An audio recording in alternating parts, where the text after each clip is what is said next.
지난주일 우리 성도님들과 함께 사도행전에 나오는 말씀을 가지고 믿는 자가 하나님의 말씀 앞에서, 복음 앞에서 보여야 하는 그 반응에 대해서, 그 태도에 대해서 우리 성도님들과 함께 은혜의 말씀을 나누는 시간을 가졌습니다. 사도 바울은요, 이 두 번째 선교 여행을 준비하는 과정 가운데서 바나바와 갈등을 하게 됩니다. 이유가 바로 마가였죠.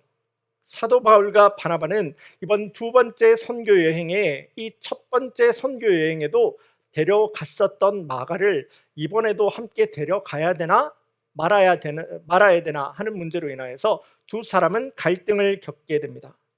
바울은요, 1차 선교 여행 중에 사역이 힘들다라는 이유로 하나님의 일을 그냥 놓아버리고 예루살렘으로 돌아가 버리게 되었던 이 마가를 다시 데려가는 것은 덕이 안 된다라고 생각을 하고 있었고요. 그럼에도 불구하고 바나바는 한 번 더 기회를 주어야 된다, 한 번 더 그 사람이 할 수 있도록 세워져야 된다라는 것을 서로 주장하게 되다가 이 문제로 인해서 두 사람은 결국 갈라서게 됩니다. 그런데 이 같은 헤어짐은 진흙탕 싸움이 아니었다라는 것을 우리는 반드시 기억해야 됩니다.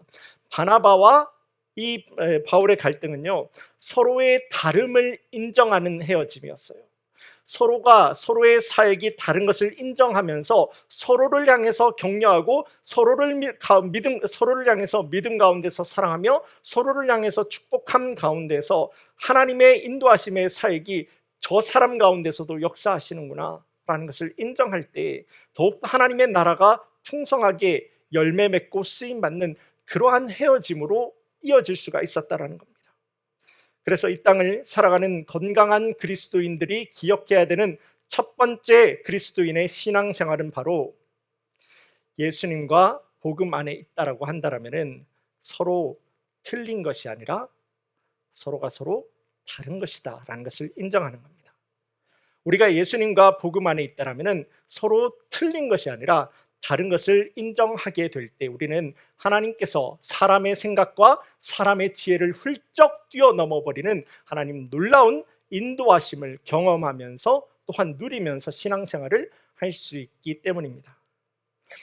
오늘은 사도행전에서 볼 수 있는 복음 증거 두 번째 그 시간으로 인생에 절망이 찾아오게 될 때, 나에게 절망이 찾아오게 될 때 예배입니다 라고 하는 제목으로 우리 성도님들과 함께 복음 앞에서 선 자의 그러한 반응, 모습에 대해서 다시 한번 은혜의 말씀을 나누기를 원합니다.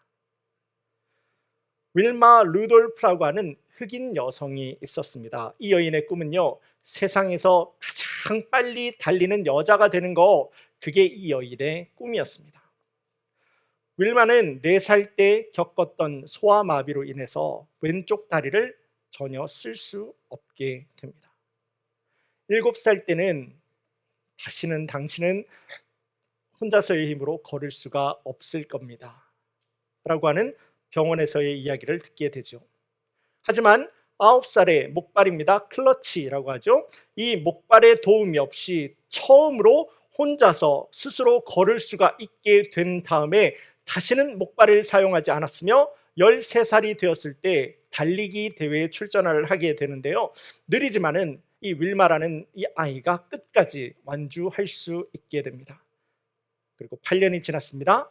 21살에 참가한 제17회 로마 올림픽에서 윌마 루돌프에게는 어떠한 일이 있었을까요? 시간 다 함께 준비한 영상을 보시겠습니다.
우리가 함께 본 이 짧은 영상에서는 윌마 루돌프라고 하는 이 여인의 성공적인 이야기를 아름답게만 보여주고 있지만은 소아마비에 걸려서 목발이 없이는 단 한 걸음조차 자신의 힘으로 걸을 수 없었던 여자아이가 성장하여서 세계올림픽이에요. 그 세계올림픽 달리기에서 우승까지 할 수 있었던 과정에는 우리는 도저히 상상할 수도 없을 만큼의 시련이 있었고 아픔이 있었으며 유혹과 눈물의 과정들이 있었다라는 것을 우리는 마음으로나마 상상해 볼 수가 있을 겁니다.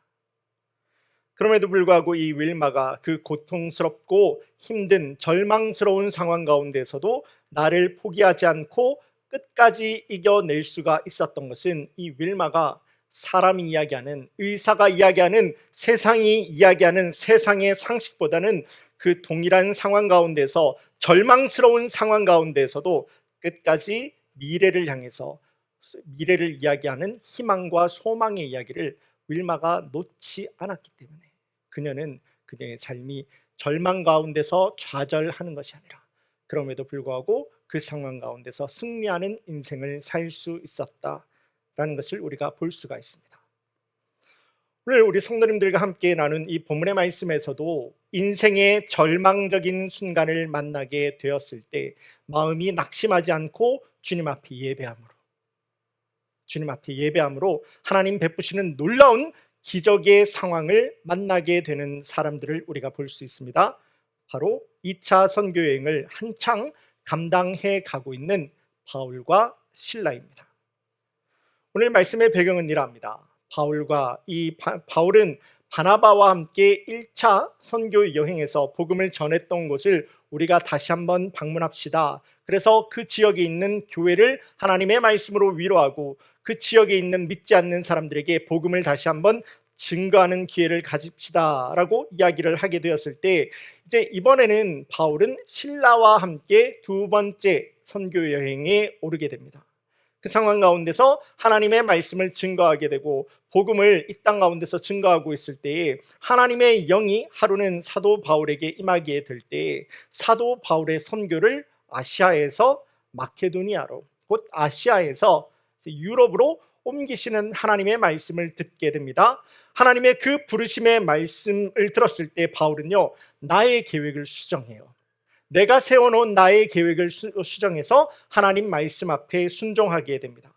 그리고 그 순종의 발걸음으로 마케도니아로 그가 발걸음을 향하게 되었을 때 첫 번째 도착하게 되었던 도시가 바로 빌립보라고 하는 도시가 되었던 겁니다. 그런데 이 빌립보에서 하나님께서 이 바울에게 보여주시는 아주 놀라운 일들을 경험을 하게 되는데요, 그곳에서 옷감 장사를 하고 있던 루디아라고 하는 이 여자에게 복음을 증거하게 되었을 때 이 루디아는 예수님을 내 삶의 참된 주님으로 영접하게 되는 놀라운 역사가 일어나게 됩니다. 하나님 인도하심 가운데에서 아름답게 열매 맺은 유럽에서의 첫 번째 사람이 누구였다고요? 루디아, 여인이었던 거예요. 남자도 아니었습니다. 여인이 먼저 이 유럽에서 예수님과 복음을 가장 먼저 영접하게 된 사람으로 기록이 되었다는 겁니다. 더 나아가 이 빌립보에서는 귀신에 사로잡혀서 점치는 한 여인이 있었어요. 그래서 그 점치는 일로 자신의 주인된 사람들에게 돈을 벌게 해주는 그러한 불쌍한 인생을 살아가고 있었던 여인이 있었는데요, 이 여인을 향해서 바울이 예수님의 존귀하신 이름을 의지하여서 명하게 될 때 그 여인에게서 귀신이 떠나게 되는 아주 놀라운 일이 일어나게 됩니다. 자, 이렇게 이 빌립보 지역에, 이 유럽 땅에 하나님의 나라가 복음이 능력 있게 확장되어 가고 있는 일을 볼 때에 우리들의 마음은 어떻습니까? 여러분들의 마음은 어떻습니까? 이렇게 복음이 능력 있게 증거되는 이 일을 듣게 되면 참 마음이 뿌듯하고 감사한 것도 사실이지만은 모든 사람들의 마음이 다 똑같지는 않은 것 같습니다. 이제 이 귀신 들려서 점을 잘 치고 있었던 이 여자 종이 어떻게 되었습니까? 귀신이 떠나가 버리게 되었죠. 이제 이 여인이 아무리 점을 쳐도 점이 잘 맞지가 않는 거예요. 그래서 이 여종을 통해서, 귀신 들린 이 여종을 통해서 돈을 벌고 있었던 주인들에게는, 그들의 마음 가운데서는 이 여인이 고침을 받았다, 이 여인이 회복되었다라는 기쁨이 드는 게 아니라 내가 이 여인으로 인해서 벌고 있었던 돈을 더 이상 벌 수 없게 되는구나, 마음에 큰 화와 분노에 사로잡혀버리게 되었던 겁니다. 이 여인에게서 귀신을 쫓아낸 바울과 실라를 다음과 같이 고발을 하게 되는데요. 본문에 앞선 20절 그리고 21절 말씀을 제가 다시 한번 보겠습니다. 상관들 앞에 데리고 가서 말하되 이 사람들이 유대인인데 우리 성을 심히 요란하게 하여 로마 사람인 우리가 받지도 못하고 행하지도 못할 풍속을 전한다 하거늘. 자, 지금 사람들이 사도 바울을 고발을 하고 있어요. 그 죄목이 무엇이었습니까? 유대인으로서 우리 성을 심히 요란스럽게 했다, 혼란스럽게 했다라고 하는 겁니다. 근데 우리 성도님들, 조금 전에 우리가 본 것처럼 바울이 실제로 빌립보에서 한 일은 무엇이었습니까? 루디아라고 하는 여인에게는 복음을 증거했어요. 귀신 들린 여자에게는 그 귀신을 떠나가게 했다고요. 사람을 건강하게 만들었고 그 사람을 더욱더 성장시키는 일을 한 것이지, 이 사람들이 말하고 있는 그러한 혼란하게 만드는 일은 전혀 행하지도 않았다라는 겁니다. 그런데요, 이 말씀을 보면서 어떤 말씀입니까? 유대인들이 지금 빌립보 이 지역을 혼란하게 만들고 있어요 라고 하는 빌립보 사람들의 이 이야기를 바라보면서 우리가 사도 바울과 실라가 참 억울하구나 라고 하는 생각에만 그쳐서는 안 되는 것이, 바울과 실라는요, 그리스도인으로서 그들의 삶의 현장에서 믿음의 선한 영향력을 보여주면서 살아간 사람들이었다는 거예요. 자, 이 말을 다시 한번 바꿔보면은 바울과 실라는요, 하나님께서 나에게 주신 말씀이 있어요. 하나님께서 믿는 자에게 주시는 하나님의 말씀과 내 삶의 반응이 하나가 되는 그러한 자녀의 삶을 살아갔다라는 거예요. 하나님께서 주시는 말씀 가운데서 내 삶이 말씀 따로 내 인생이 따로가 아니라 하나님 나에게 주신 말씀이 있는데 그 말씀에 내가 엎어져 버리는 그러한 말씀이 하나가 되는 자녀의 삶을 살았다는 겁니다. 바울이 빌립보를 요란하게 만들었다라고 이야기를 하고 있는 사람들의 불평 이야기를 통해서 오늘날 우리 성도님들과 함께 제가 분명히 기억하고 따라가야 하는 것은, 우리가 교회가 되었다면 여러분들이 크리스찬들이 되었고 여러분들이 예수님을 나의 주님으로 믿는 그러한 하나님 나라의 백성이 되었다라고 한다면요, 우리는 바울과 이 실라와도 같이 이 세상에, 여러분들이 살아가고 있는 이 세상에 거룩한 부담을 주고 여러분들이 살아가고 있는 그 상황 가운데서 세상에 거룩한 불편함을 주는 교회가 되고 그리스도인이 되어야 한다는 사실입니다. 그게 정말로 영혼을 사랑하고 영혼을 아끼고 영혼을 사랑하는 사람들이, 그리스도인들이 보여줄 수 있는 아주 중요한 모습이다라는 거예요. 뭐라고요? 우리가 살아가고 있는 이 세상을 향해서 거룩한 부담을 던져주는 그리스도인이 돼야 돼요. 여러분들의 모습을 보면서, 우리 커뮤니티 교회를 보면서, 저 교회가 왜 저기 있어가지고 괜히 내 마음을 불편하게 만들어, 저 커뮤니티 교회 다니는 사람이 왜 저기 있어가지고 괜히 우리를 불편하게 만들어 라는 사람이 되어야 된다는 거예요. 있으나 없으나 당신이 교회 다니는 사람이었어요? 그런 이야기를 들으면 안 된다는 거죠. 바로 그러한 모습 가운데서 세상과 세상에 속한 사람들은 예수님과 복음으로 인해서 변화될 수 있는 그 이유를 찾을 수가 있게 되는 것이고, 그들이 복음으로 변화될 수 있는 그 힘은 바로 하나님 말씀 함께 살아가는 그러한 여러분들을 통해서 그 힘을 이 땅의 사람들은 가질 수가 있게 된다는 겁니다. 바울과 실라는요, 이제 잡혀서 죽을 만큼 매를 맞은 후에 깊은 옥에 갇히게 됩니다. 오늘 본문에 앞선 22절 그리고 24절까지의 말씀을 제가 다시 한번 보겠습니다. 우리가 일제히 일어나 고발하니 상관들이 옷을 찢어버리고 매로 치라 하여 많이 친 후에 옥에 가두고 간수에게 명하여 든든히 지키라 하니, 그가 이러한 명령을 받아 그들을 깊은 옥에 가두고 그 발을 착고에 든든히 채웠더니, 사도 바울과 실라는요, 옷이 다 찢어져 버리고 다 더 잘 때리기 위해서 찢어버리는 겁니다. 옷이 다 찢어져 버리고 죽지 않을 만큼 매를 맞은 다음에 그 발에 착고가 채워져서 깊은 감옥에 갇히게 됩니다. 특별히 우리 오늘 함께 읽은 본문의 25절 말씀은 한밤중에 바울과 실라가 하나님 앞에 기도하고 찬양하였다라고 말씀을 하고 있죠. 이는요, 기도하기 위해서 이 두 사람이 한밤중이 되기까지 기다렸다라는 이야기가 아니에요. 오히려 한밤중이 되어서야 간신히 그 머리 가운데서 정신을 차릴 수 있었을 만큼 그들이 맞았던 매가 심한 매였다라고 생각하는 것이 오히려 더욱더 적절한 이해가 될 것입니다. 심각한 죄인의 취급을 받고 있습니다.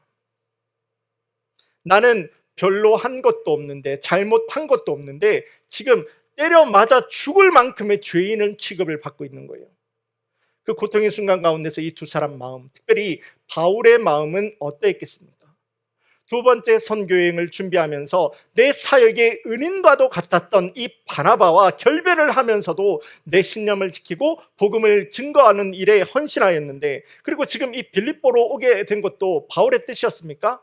아니죠. 바울은 아시아 전도를 원하고 있었어요. 하나님의 영이 바울 가운데서 임하게 될 때 그를 마게도니아로, 유럽으로 하나님께서 그의 선교 사역지를 옮겨버리셨던 겁니다. 나는 하나님을 따라왔을 뿐인데 꽃길이 아니라 그 길이 죽을 만큼의 매가 기다리고 있었는 매 길이었고, 죽을 죄인과도 똑같은 취급을 받고 있는 죄인의 길이 되었다라는 거예요.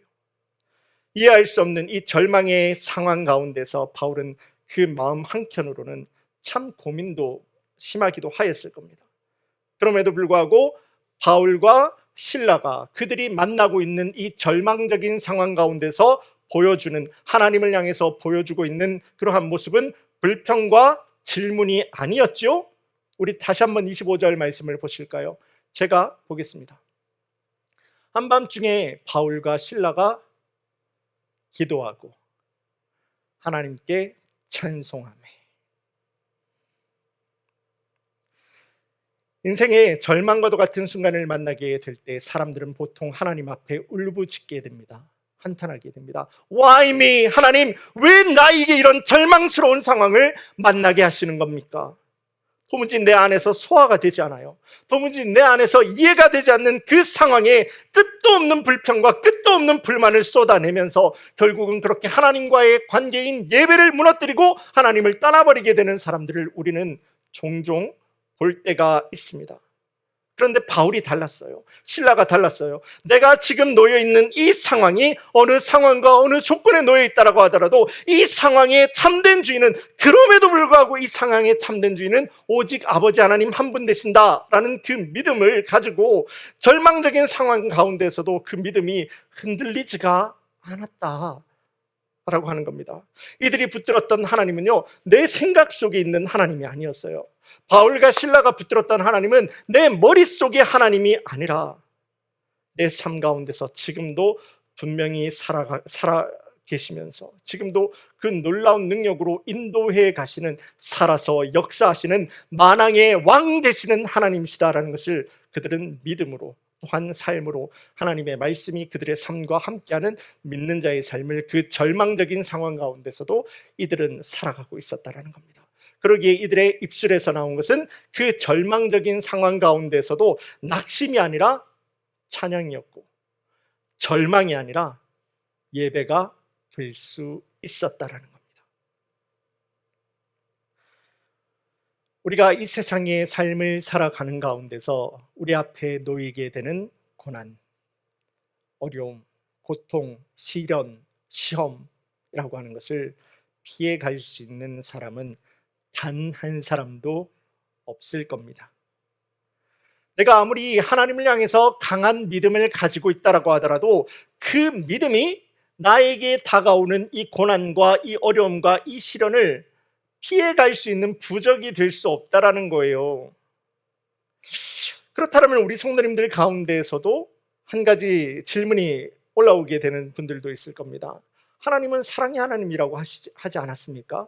그렇다면 하나님께서는 자신의 사랑하는 아들을 죽이면서까지 우리를 더 많이 사랑하셨는데, 그 우리를 그렇게도 사랑하신다라는 하나님이 도대체 왜 우리 인생에 고통을 가져다 주는 겁니까?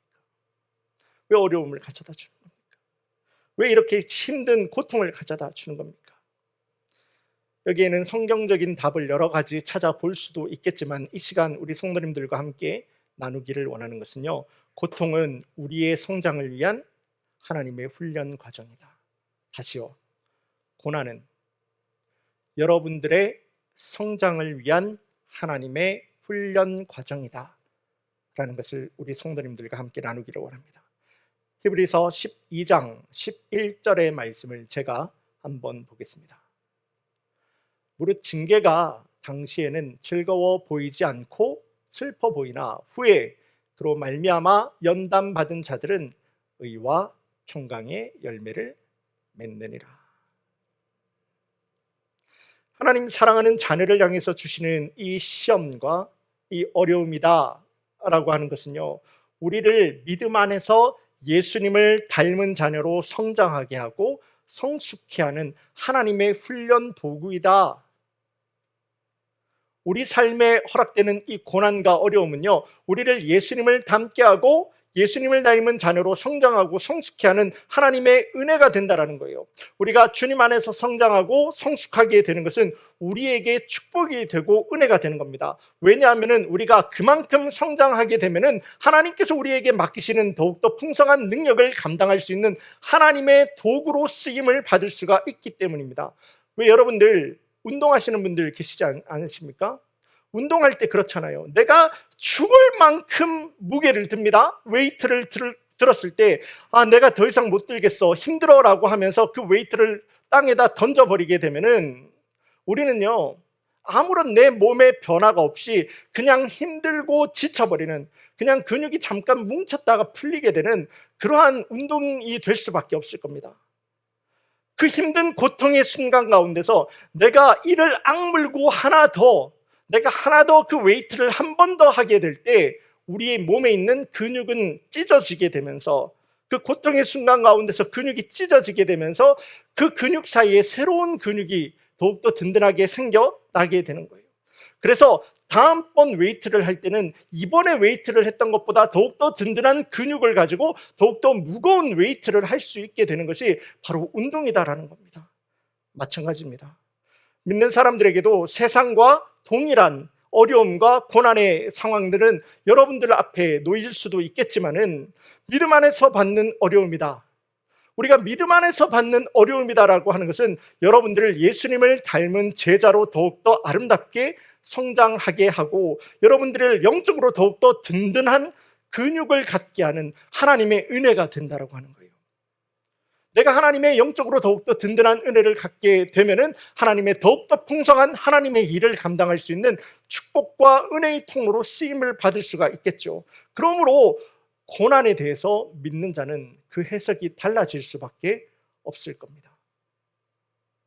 아무것도 염려하지 말고 오직 모든 일에 기도와 간구로 너희 구할 것을 감사함으로 아버지 하나님 앞에 하리라. 그리하면 모든 지각에 뛰어난 하나님의 평강이 그리스도 예수 안에서 너희의 마음과 생각을 지키시리라. 바로 여기에 믿는 자가 고난과 어려움마저도 감사와 찬양으로 받을 수 있는 이유가 있는 것이고, 우리는 그 고통을 통해서도 더욱더 믿음의 선한 영향력을 나누어 줄 수 있는 축복의 통로로 쓰임받는 그리스도인들, 우리 성도님들의 삶이 되어질 수 있다는 겁니다. 이 놀라운 고난의 비밀을 먼저 알고 있었던 사도 바울과 신라는요, 그들의 절망스러운 상황 가운데서도 이것을 알고 있었기 때문에 그들이 좌절하지 않았던 거예요. 낙담하지 않았던 거예요. 오히려 그 절망의 상황 가운데서도 하나님 앞에 감사하면서 찬양하고 기도를 드렸던 것이고 예배를 하였던 것이죠. 우리 모든 성도님들의 이 시간 드리는 여러분들의 예배가 그러한 한 시간 지나가고 의미 없는 예배가 되지 않기를 원합니다. 바로 바울과 실라를 닮은 그리스도의 영적으로 더욱더 풍성하게 주님 앞에 영광 돌려드릴 수 있는 하나님 마음에 합한 이 시간 우리 모든 성도님들의 예배가 될 수 있기를 주님의 이름으로 간절히 소원합니다. 제가 우리 교회 사역을 처음 시작할 때 이 강단에서 2주 동안 제가 네, 밤을 지새면서 우리 교회와 우리 성도님들 한 분 한 분의 이름을 놓고 우리 자녀들의 이름을 놓고 2주 동안 이 자리에서 밤새도록 2주 동안 기도를 하면서 사역을 시작한 기억이 있습니다. 그리고 그 기간 동안에는 우리 성도님들도 기억하시는 분들도 계시리라 생각합니다. 매일마다 새벽 예배를 이 자리 가운데서 드리게 되었죠. 정말 놀라운 사실은 그 2주 동안에 참 많은 성도님들이 새벽 예배를 지키기 위해서 함께 교회를 나오셨고요. 특별히 토요 새벽 예배 같은 경우에는 저는 정말로 깜짝 놀랐던 게 어떻게 주일날 나오시는 분들의 숫자와 토요일날 새벽 예배 나오시는 분들의 숫자가 어떻게 그렇게 똑같을 수 있는지, 아이들, 자녀들까지 다 데리고 나와서 새벽 예배를 지키는 모습을 참 볼 수가 있었습니다. 우리 교회가 아시는 분들은 아시겠지만 힘들고 어려운 시절을 보내기도 하지 않았습니까? 그럼에도 불구하고 우리 교회를 잊지 않고 지키시고 인도하신 아버지 하나님의 은혜를 감사하면서 우리 모든 성도님들이 하나가 되었던 거예요. 우리 모든 성도님들이 하나가 되어서 주님 앞에 찬양하고 기도하면서 무엇을 붙들었습니까? 예배예요. 힘들고 어려운 순간에 좌절하고 낙담한 게 아니라 그 절망의 상황 가운데서도 하나가 되어서 예배를 붙든 우리 믿음 공동체, 우리 커뮤니티 교회의 모습이 아니었습니까? 그러한 진실함으로 드리는 믿는 자의 예배를 하나님 어떻게 기뻐 받지 않을 수가 있으셨겠습니까? 인생의 절망적인 순간에서마저도 사람의 눈에 보이는 것들에 절망하지 않고 하나님 인도하심을 향한 분명한 믿음과 감사로 예배로 주님 앞에 서는 자에게 하나님 응답을 보여주시는데요, 그것이 바로 26절의 말씀이 되는 겁니다. 제가 말씀 봅니다. 이에 갑자기 큰 지진이 나서 옥터가 움직이고 문이 곧 다 열리며 모든 사람의 매인 것이 다 벗어진지라. 예배자에게, 참된 예배를 드리는 예배자에게 하나님 주시는 응답의 역사입니다. 그러나 우리가 반드시 기억하여야 되는 것은 그리 아니하실지라도, 내가 예배를 드린다고 하더라도 내가 원하는 응답을 보여주시지 않는다고 하더라도 사도 바울과 이 신라의 앞에서 그들의 앞을 막고 있었던 감옥의 문이 열리지 않는다고 하더라도 우리는 믿는 자의 믿음을 붙들어 예배자의 삶을 살아가야 합니다. 그게 원래 여러분들의 창조의 목적이에요. 하나님께서는 우리를 창조하기 위해서, 하나님께서 우리를 예배하기 위해서, 우리에게 찬양하기 위해서 하나님께서는 우리를 지으셨다고요. 그렇기 때문에 나 인생 가운데서 응답이 없다라고 하더라도 우리는 우리의 모든 삶을 통해서 주님 앞에 영광 돌려드리는 삶을 살아야 합니다. 왜냐하면 그게 우리 삶의 목적이에요. 그러나 그러한 예배를 기쁨으로 주님께서 받아주실 때 하나님께서는 오늘 본문의 말씀에서도 하늘 문을 열어주시사 하나님 놀라운 은혜와 능력의 역사로 이들이 만나고 있었던 절망적인 상황의 문제를 풀어버리셨죠. 어떤 것이었습니까? 옥문이 열리게 된 거예요. 바로 이 말씀에서 오늘 우리 성도님들 다른 것은 다 잊으셔도 돼요. 이 말씀 하나만 기억하시면 됩니다. 예배가 하나님의 능력의 문을 여는 축복의 통로가 된다는 거예요. 다시 한번 합니다. 성도님들, 이거는 반드시 기억하셔야 돼요. 예배는 하나님과의 관계예요. 예배는 하나님과의 관계예요. 하나님과의 관계가 예배라고요. 하나님과의 관계가 무너진 사람은 예배가 무너질 수밖에 없습니다. 예배가 하나님의 능력을 문을 열 수 있는 그 축복의 통로가 된다는 사실을 우리 모든 성도님들 기억하실 때, 내가 어느 상황과 어느 절망에 놓였다고 하더라도 예배를 절대 놓지 않고 예배를 회복할 수 있는 우리 성도님들 되기를 원합니다. 왜냐하면요, 하나님의 영적인 임재가 예배자들 가운데서 함께 임하게 되어버리면, 그러니까 하나님의 영이 예배하는 사람들과 함께 임해버리게 되면 하나님께서는 바로 그 자리 가운데서 하나님의 일을 이루어 버리시기 때문입니다. 하늘 문을 여시고 옥문을 여시고 절망 가운데 있던 이 사도 바울과 신라에게 하나님의 응답을 베풀어 주시는 하나님의 일을 보이셨던 겁니다. 또한 구약 성경에서 갈멜산에 있었던 선지자 엘리야의 모습도 그러하지 않았습니까? 이 아합의 선지자들이, 바알과 아세라의 선지자들이 한 사람, 이 엘리야를 대적하기 위해서 갈멜산에 모이게 됩니다. 영적인 전투를 벌이게 되죠. 바로 그 순간에 엘리야는 다른 거 구하지 않았어요. 하나님 앞에 예배합니다. 예배를 붙들었는데 하나님께서 허락해 주시는 하나님의 역사하심이 예배자를 통해서 응답하시는 하나님의 일을 볼 수가 있었던 겁니다. 그러므로 어느 상황에서도, 어느 조건 가운데에서도 하나님 여전히 나의 참된 왕이시고 하나님 여전히 참된 주인 되신다라는 그 사실을 우리 성도님들 절대 흔들림 없는 믿음으로 굳건히 붙들어 주님 앞에 예배로 설 수 있는 모든 성도님들 되기를 원합니다. 세상 어떤 상황이 여러분들 앞에 펼쳐진다라고 하더라도 하나님은 여전히 나의 참된 왕이 되시고 하나님은 홀로 내 인생의 참된 주인 되신다라는 그 믿음으로 주님 앞에 예배로 나갈 때 그 예배를 기쁘게 받으시는 하나님을 한번 상상해 보세요. 여러분들의 그러한 진실되고 신실한 예배를 받으시는 하나님을 여러분들 한번 그려보시기를 원합니다. 하나님께서 무엇인들 안 해주시겠습니까? 말씀을 정리하겠습니다. 여러분들도 여러분들의 인생길을 살아오는 그 과정 가운데에서 때로는 누군가에게, 때로는 이러한 일 때문에 내 인생이 이렇게 망가지게 되었어, 내 인생이 이렇게 절망에 빠지게 되었어 라는 생각을 갖고 계시는 분들도 혹시나 우리 성도님들 가운데 계시지 않을까 합니다. 그러나 오늘 말씀을 붙들어 우리 성도님들에게 믿음의 권면 한 가지를 드리기를 원합니다.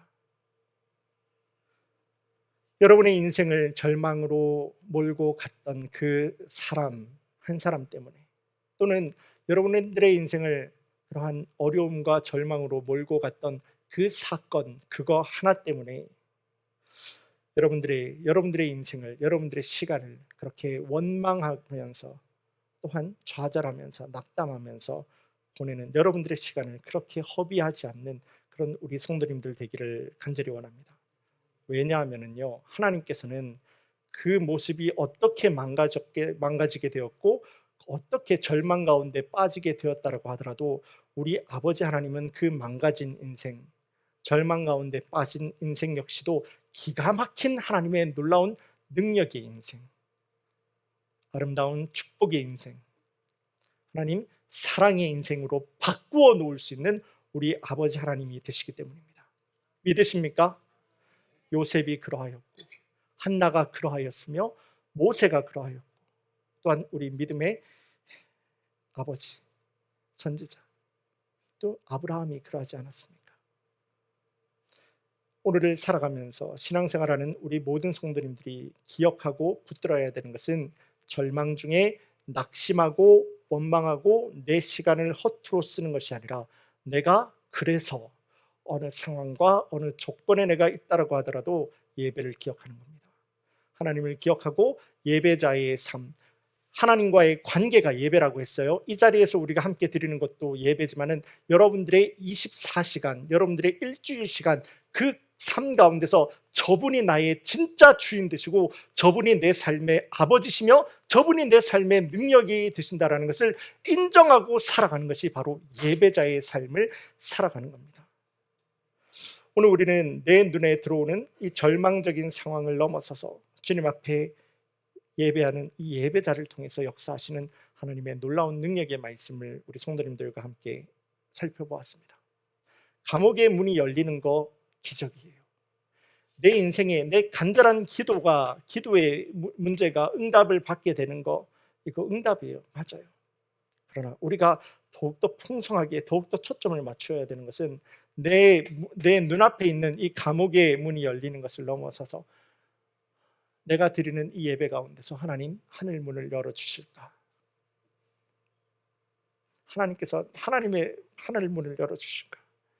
그래서 예배하는 나를 통해서 이 사도 바울과 실라를 붙들어서 사용하셨던 것처럼 예배하는 나를 붙들어서 하나님께서 인도하시고 하나님께서 사역하시고 싶은 그 마음대로 나를 하나님께서 사용하시게 될까?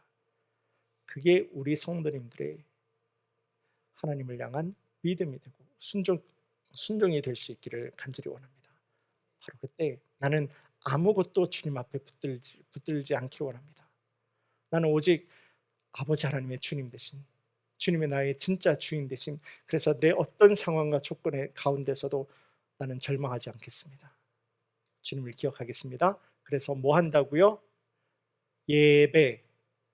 그래서 예배 드리고 예배자의 삶을 살기를 주님 앞에 순종합니다 라는 믿음 가운데서 하늘 문 여시고 하나님 놀라운 은혜와 능력으로 인도하신 이 사도 바울과 실라에게 역사하신 하나님 놀라운 은혜의 역사하심, 우리 성도님들의 삶 가운데서도 꽉꽉 채우시고 열어버리시는, 앞을 열어버리시고 뒤를 막으시면서 양옆에서 은혜와 능력으로 더해버리시는 하나님 놀라운 축복이 가득한 우리 성도님들의 예배자의 삶이 될 수 있기를 주님의 이름으로 간절히 축원합니다. 우리 다 함께 기도드리겠습니다. 이제는 우리 주 예수 그리스도의 은혜와 아버지 하나님의 크신 사랑, 그리고 성령 하나님의 내주 인도하심의 귀한 역사가 오늘 주신 하나님의 말씀을 받습니다. 붙듭니다. 순종합니다. 그래서 어느 상황과 어느 조건과 어느 절망적인 상황 가운데서도 내가 처해진다라고 하더라도 그 상황에 역시 주인 되시는, 내가 만나고 있는 이 절망과도 같은 어두운 상황 가운데서도 참된 주인 되시는 분은 오직 아버지 하나님 한 분이신 것을 기억하여서, 그래서 예배하는 겁니다. 그래서 예배로 예배자의 삶을 살아가는 겁니다. 예배에 승리하여 또한 승리하는 예배자의 삶을 살아가는 우리 모든 커뮤니티 교회와 저들의 귀한 가정과 우리 성도님들이 붙들고 있는 간절한 기도의 제목 위에 주님 베풀어 버리시는 놀라운 은혜의 역사가 지금으로부터 영원까지 함께 할지어다. 아멘.